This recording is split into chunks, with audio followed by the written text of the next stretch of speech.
oramos. Así que estemos orando, amén.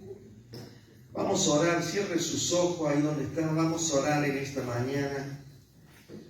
Que la palabra del Señor nos hable, que el Señor nos guíe a su verdad. Padre, en el nombre de Jesús venimos delante de ti agradecidos por un día más, agradecidos por poder, Señor, conocerte, Señor, a través de la obra que has hecho en nuestras vidas. Sabemos que todavía nos falta cada día más conocerte más, Señor. No podemos decir que podemos conocerte en toda tu dimensión, pero de acuerdo al conocimiento que tú nos has dado, Señor, podemos saber que tú nos amas, podemos saber que tú estás velando por nuestras vidas, que tú tienes un propósito para cada uno. Señor, y en ese propósito queremos orar en esta mañana para que tú nos hables, para que tu palabra en esta mañana sea como el jabón del lavador, que nos limpie, que nos purifique, Señor. Y en el nombre de Jesús resistimos toda obra del enemigo, resistimos todo argumento que se levanta contra el conocimiento de la verdad de Dios.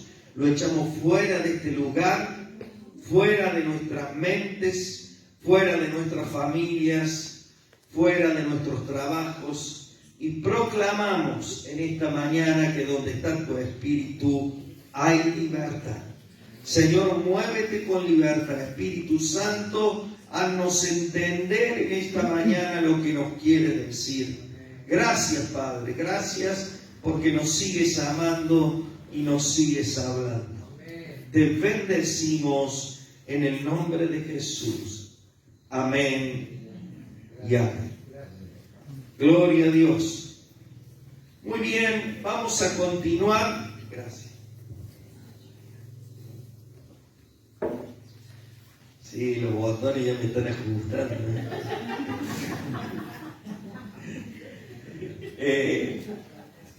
Agradecemos al Señor en esta mañana, ¿no es cierto?, la bendición. Y como habíamos dicho, estábamos viendo el mensaje a las 7 iglesias del Apocalipsis.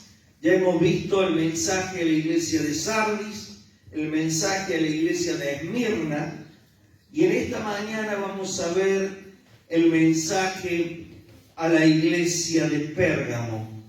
Pero lo que quería comentar, y es lo que hablábamos anteayer con Oscar, es que he sentido en mi corazón de dar estos mensajes, estos estudios del mensaje a las iglesias, porque fíjense ustedes, hay algunos detalles. Por ejemplo, que el mensaje a las 7 iglesias del Apocalipsis está dado por el Cristo resucitado, el Cristo que está preparado para volver. Y fíjense ustedes que todo el Apocalipsis nos habla de las últimas cosas. Y los mensajes a la iglesia, a las iglesias, tienen características que yo creo nos involucra a todos. Porque cada uno de los mensajes a las 7 iglesias tiene algo que Dios nos quiere decir. Y yo quisiera que preste atención a esos mensajes a las 7 iglesias, porque son los mensajes que el Señor quiere dar a la iglesia en este último tiempo. Eso es lo que yo creo. Gloria a Dios. Bien. Ustedes saben que sucesivas veces nosotros podemos ver en la bendita palabra de Dios que Él nos llama a guardar en nuestro corazón su ley, ¿no es cierto? A guardar en nuestro corazón sus enseñanzas, sus mandamientos. Por eso, queridos hermanos, tenemos que escudriñar la palabra de Dios. ¿Saben por qué? Porque escudriñando la palabra de Dios podemos mantenernos firmes en las verdades que Dios ha establecido. Y quiero comenzar con un pasaje que habla Jesús en Mateo 7:15. Él dice lo siguiente a los discípulos: cuídense de los falsos profetas que vienen a ustedes disfrazados de ovejas, pero por dentro son lobos rapaces. Estos problemas, queridos hermanos, que vemos hoy en la iglesia, ¿no es cierto?, del desvío de la verdad de Dios en algunos lugares, ya se veía en la iglesia primitiva. Fíjese este otro pasaje que le dice Pablo a Timoteo. Dice lo siguiente: cuando fui a Macedonia, te rogué que te quedaras en Éfeso para que mandaras a algunos que no enseñaran una doctrina diferente, ni prestaran atención a fábulas y genealogías interminables que acarrean disputa más que la edificación de Dios, que es por la fe. Y ahora, le dice Pablo a Timoteo, te encargo lo mismo. No tengo el texto porque no puse la referencia, disculpen, pero búsquenlo. Está en las dos cartas de Timoteo, de paso las estudian, a las dos cartas de Timoteo. Y esto le dice Pablo a Timoteo, dice que le dice Pablo a Timoteo que le ruega para que le mande a la gente, a los que están de maestros, no enseñen una doctrina diferente. Vamos a ver otro texto, segunda de Pedro 2:1. Dice el apóstol Pedro lo siguiente: entre el pueblo hubo también falsos profetas, como también habrá entre ustedes falsos maestros que con disimulo introducirán herejías destructivas y hasta llegarán a negar al Señor que los rescató, con lo que atraerán sobre sí mismo súbita destrucción. Muchos imitarán su conducta indecente y por causa de ello se hablará mal del camino de la verdad, o sea, darán mal testimonio. Por su rapacidad, estos falsos maestros harán negocio con ustedes, pero la condenación los espera desde hace mucho tiempo y su perdición ya está en camino. Y yo quisiera que en esta mañana pensemos que la venida del Señor está cerca. ¿Saben por qué? Porque la aparición de Él, los falsos profetas, es una señal de la venida del Señor. Y lo que vamos a ver nosotros al leer la carta del Señor a la iglesia de Pérgamo es esto. Vamos a ver la introducción de falsas doctrinas dentro de la iglesia.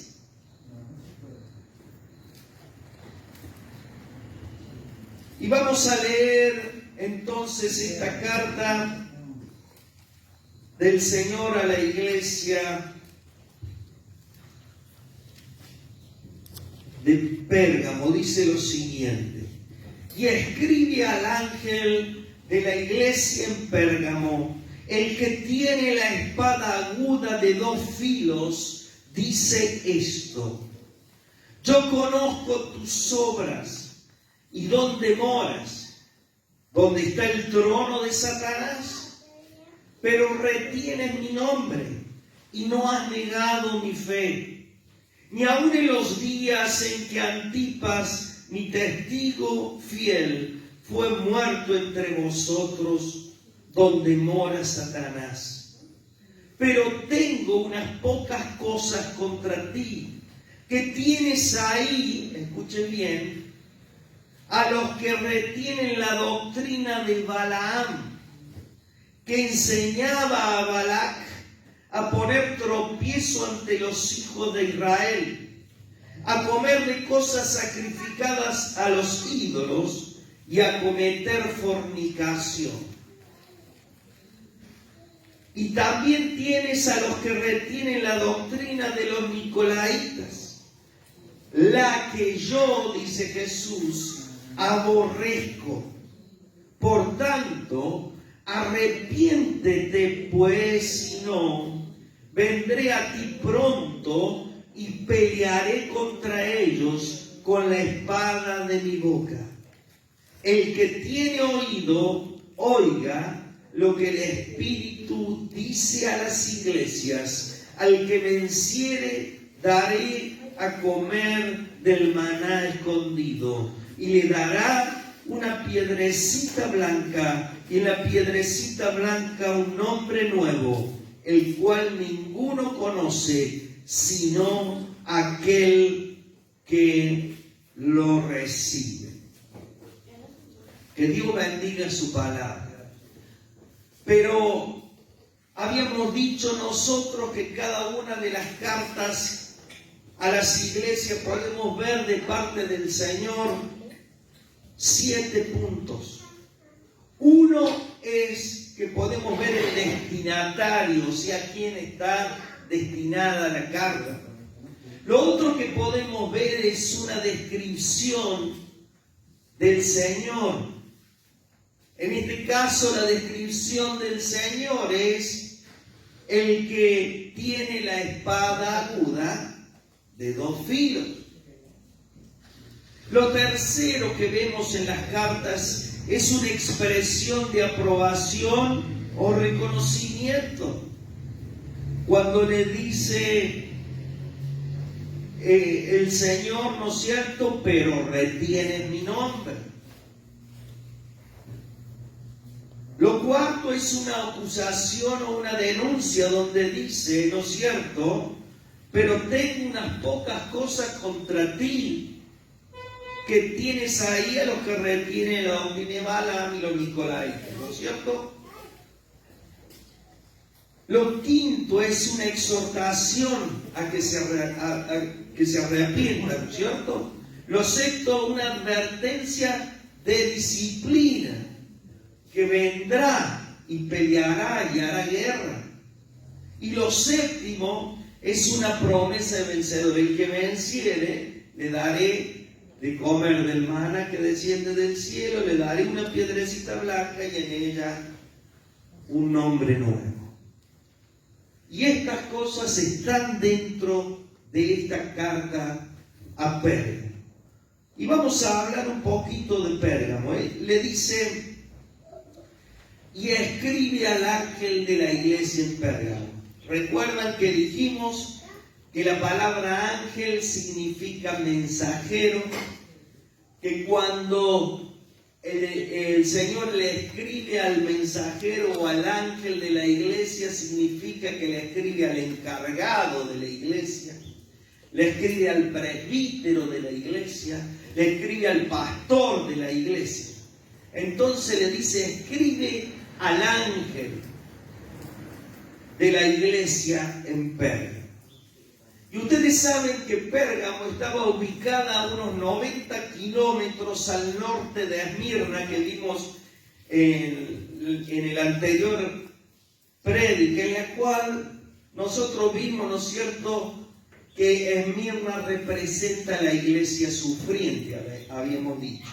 Y vemos nosotros a Pérgamo un poquito más al norte, ahí en la actual Turquía, en Asia Menor, donde estaba la ubicación de la ciudad de Pérgamo. Esta ciudad de Pérgamo fue fundada por colonos griegos. Y la palabra Pérgamo, ¿sabe qué significa la palabra Pérgamo? Significa matrimonio consumado. Eso significa. Y uno de los generales que tuvo Alejandro Magno cuando conquista esta ciudad, hizo una gran biblioteca en la cual había como 200 volúmenes en esa biblioteca.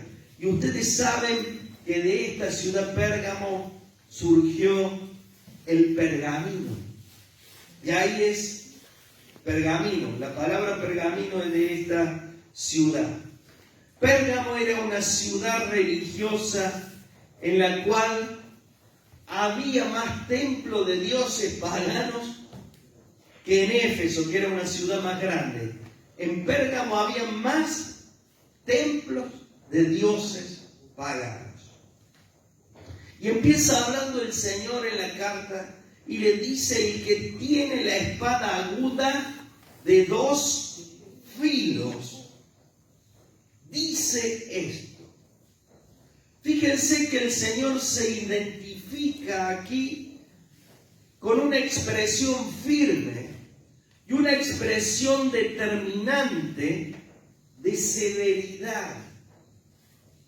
El Señor, cuando tiene que ser severo, es severo. El Señor, cuando tiene que aplicar disciplina, aplica disciplina.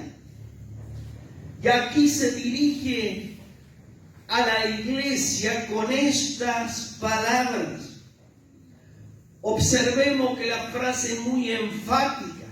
La espada, ¿no es cierto?, ¿a qué se refiere? A la palabra de Cristo. La espada es la palabra de Cristo. La palabra de Cristo es activa en disciplinar y también tiene autoridad. La iglesia de Pérgamo se había alejado de la autoridad del Señor y se había entremezclado con las cosas del mundo de Pérgamo, de la ciudad. Ustedes saben que dice 2 Corintios lo siguiente: no se unan en yugo desigual. ¿Con quién? Con los incrédulos. Pues, ¿qué tiene en común la justicia con la injusticia? ¿O qué relación puede haber entre la luz y las tinieblas? ¿Y qué concordia puede haber entre Cristo y Belial? ¿O qué tiene en común el creyente con el incrédulo? ¿Y qué acuerdo puede tener el templo de Dios con el templo de los ídolos? Y le dice la última frase de este pasaje: ustedes son el templo del Dios viviente. En este pasaje de 2 Corintios, ¿no es cierto? Y queridos hermanos, el problema de Pérgamo era que se estaba entremezclando en esa convivencia con las cosas del mundo antiguo, de ese paganismo que había invadido la ciudad de Pérgamo. Y aquí aprendemos nosotros algo, que cuando como iglesia nosotros no utilizamos la espada del Espíritu, que es la palabra de Dios, el Señor la va a utilizar. ¿Se dan cuenta? Vemos nosotros que si no utilizamos la palabra de Dios, que es la espada del Espíritu, en algún momento el Señor sí la va a utilizar. Y Cristo vendrá. Y guarda que no la utilice esa palabra, esa espada contra nosotros. Luego le dice: Yo conozco tus obras y dónde moras, donde está el trono de Satanás. Y la palabra moras nos da a nosotros la idea de una residencia permanente, ¿no es cierto? Una habitación permanente. Y esta habitación mora, fíjense que está utilizada muchas veces en el Apocalipsis para señalar a quienes tienen su mente y su corazón arraigada a las cosas de este mundo. Y pierden su interés en las cosas de Dios. Y aparentemente, ¿no es cierto?, la iglesia de Pérgamo estaba enraizada donde estaba el trono de Satanás. Y el Señor se lo señala. Nosotros tenemos que tener bien en claro que la característica de la iglesia es más bien la de una iglesia peregrina. Es decir, estamos de paso en este mundo. No nos podemos aferrar a las cosas de este mundo. No podemos vivir arraigados a las cosas de este mundo. Le dice el Señor, tú mora donde mora Satanás. O sea, se había quedado y se había enraizado ahí, pero el Señor nos quiere hacer ver que la iglesia está de paso. En un momento dice el Señor, no soy de este mundo y no somos de este mundo, queridos hermanos.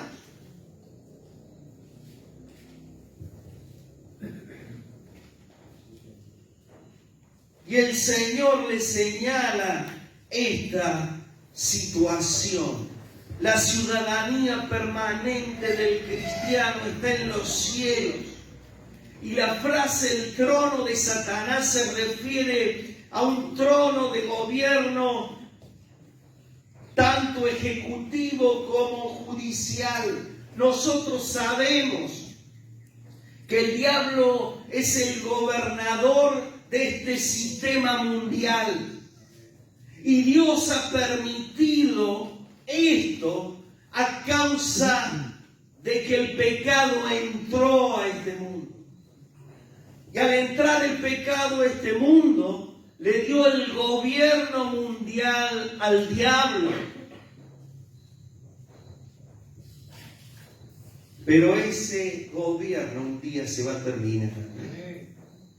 Cuando aparezca el Señor de señores y el Rey de reyes, ese gobierno del enemigo se va a terminar.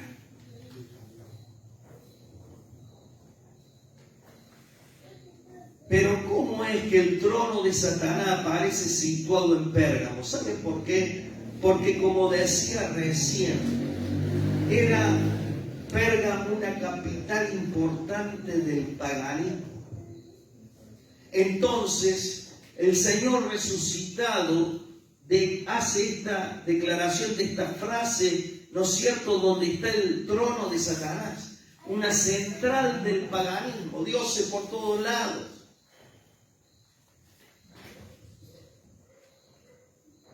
Y fíjense ustedes, a tal punto era una ciudad llena de dioses paganos que vinieron desde Babilonia.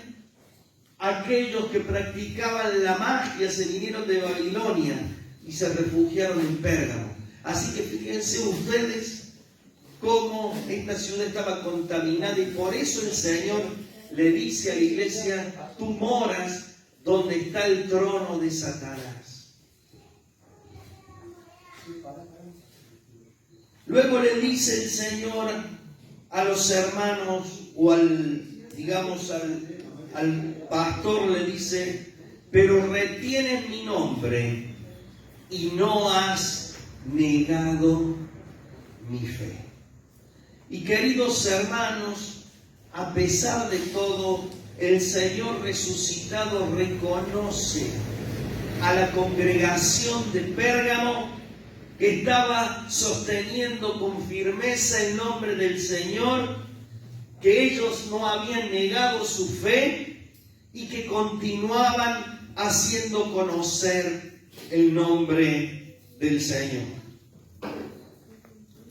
Luego el Señor hace referencia a este nombre Antipas. Dice, ni aun en los días en que Antipas, mi testigo fiel, fue muerto entre vosotros, donde mora Satanás. Este Antipas no es Herodes Antipas, no tiene nada que ver, este es otro Antipas. Y según la tradición, este hombre había sido puesto como obispo en Pérgamo por el apóstol Juan. Durante el reinado del emperador Domiciano. Y el emperador, al ver, ¿no es cierto?, que él estaba liderando la resistencia en el año 92 después de Cristo, lo martirizó. Dice la tradición que fue quemado sobre brasas ardientes y lo metieron dentro de un becerro de oro y lo quemaron. Antipas era parte justamente, como decía recién, de la resistencia a esa presión imperial que ejercía sobre los cristianos. Y fíjense que el Señor le reprocha a la iglesia de Pérgamo, luego de esto, le reprocha que dentro de ella había dos sistemas de falsa doctrina. Por un lado, los que retienen la doctrina de Balaam y los nicolaitas. ¿Qué hizo Balaam? Ustedes pueden leer la historia después en Números 22 al 25, pero Balaam fue un profeta sometido a la presión de los reyes de Moab y Madián, y quienes procuraban destruir a Israel, ¿no es cierto? ¿Y qué hacía Balaam? Le enseñaba al rey Balac a poner tropiezo, dice, delante de los hijos de Israel. ¿En qué consistían estas trampas? En hacerle creer al pueblo de Israel que la idolatría no era nada, o sea, la idolatría no era importante, que podían adorar a otro dios y adorar a su Dios. Lo otro tropiezo que ponía Balaam era que le decía a los israelitas que podían cometer fornicación. Y el segundo reproche del Señor está que la iglesia de Pérgamo estaba también manteniendo las enseñanzas de los falsos de estos nicolaitas, que eran falsos profetas y falsos maestros, y que decían que ellos podían cometer fornicación y al octavo día arrepentirse.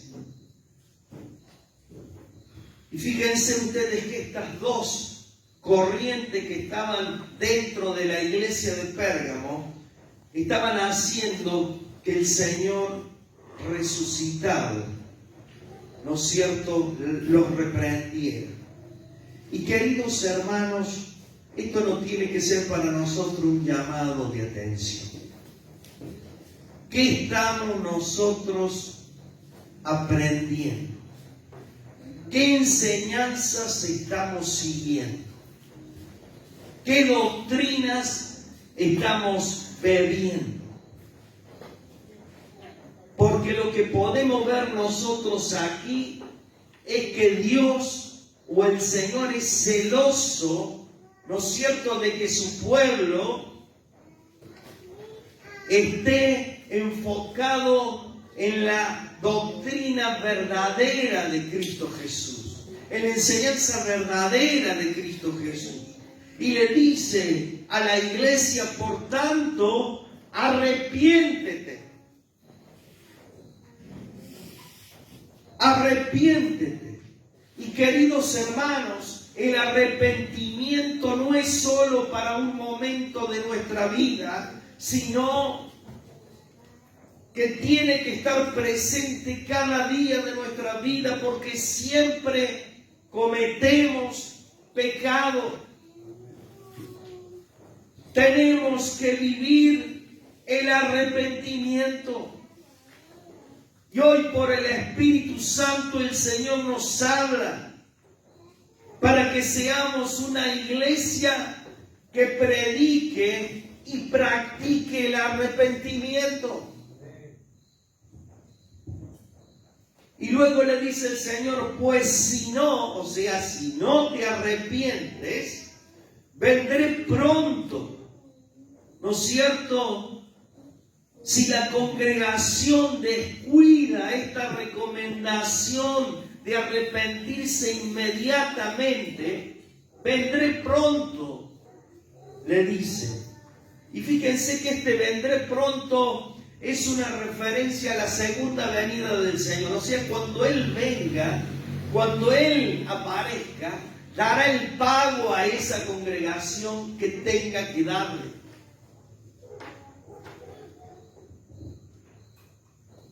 Y la pequeña frase que le dice también aquí, vendré a ti, nos sugiere primeramente la responsabilidad del pastor, la responsabilidad del encargado.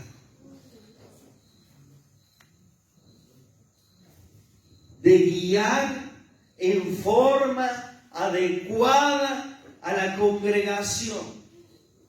Y luego, detrás del pastor, la responsabilidad recae sobre toda la congregación de Pérgamo a no dejar penetrar la falsa doctrina dentro de la iglesia, que en este caso eran los balamitas y los nicolaitas. Y dice el Señor, y pelearé contra ellos con la espada de mi boca. Y cuando el Señor dice pelearé, significa voy a hacer una guerra total. Voy a hacer una guerra total contra los falsos profetas, contra las falsas doctrinas. Y termina diciendo el Señor, al que venciere, daré a comer del maná escondido, le daré una piedrecita blanca, y en la piedrecita blanca escrito un nombre nuevo. Y tenemos tres cosas aquí, tres promesas del Señor para el que venza. Y la pregunta es, ¿cuántos quieren ser vencedores? Yo quiero ser vencedor, porque quiero recibir del Señor estas tres cosas. Dice, le daré a comer el maná escondido. Y ustedes saben que el maná representa a Cristo mismo. Es el maná, es el pan que descendió ¿de dónde? El pan que descendió del cielo. O sea, les daré el maná escondido, el pan que descendió del cielo. Les daré una comunión permanente conmigo, dice el Señor. La segunda promesa es que nos dará una piedrecita blanca.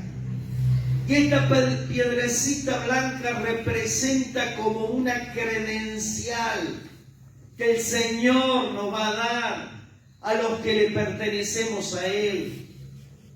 Y luego dice, en esa piedrecita blanca habrá un nombre nuevo, que solamente lo conocerá el Señor y la persona que reciba ese nombre nuevo. Y queridos hermanos, esto nos habla de intimidad. Habrá una intimidad con el Señor, en la cual el Señor te hablará de una manera en la cual vos conocerás al Señor y el Señor te conocerá en todo tu ser. Y en esa intimidad habrá un hombre nuevo que revelará lo que Dios piensa de tu vida y lo que Dios piensa de mi vida.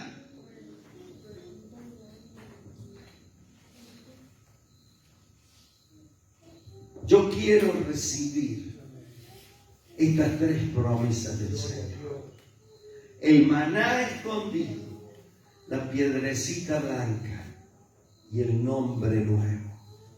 Amén. Invito a que se pongan de pie ahí donde están, que cierre sus ojos.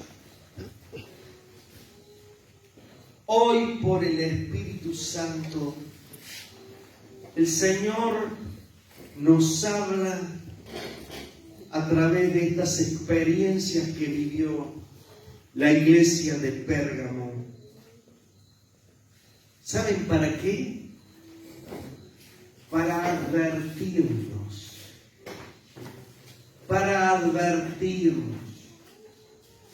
para que tengamos cuidado de mantenernos firmes en la enseñanza de Cristo, para que seamos fieles en guardar la verdadera doctrina de Cristo,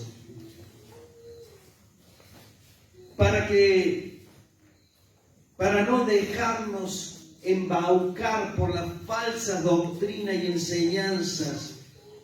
Porque si nosotros nos dejamos embaucar por las falsas doctrinas y las enseñanzas de hombres perversos, como dice Jesús, vestidos de oveja que por dentro son lobos rapaces, lo que va a pasar es que vamos a perder nuestra corona.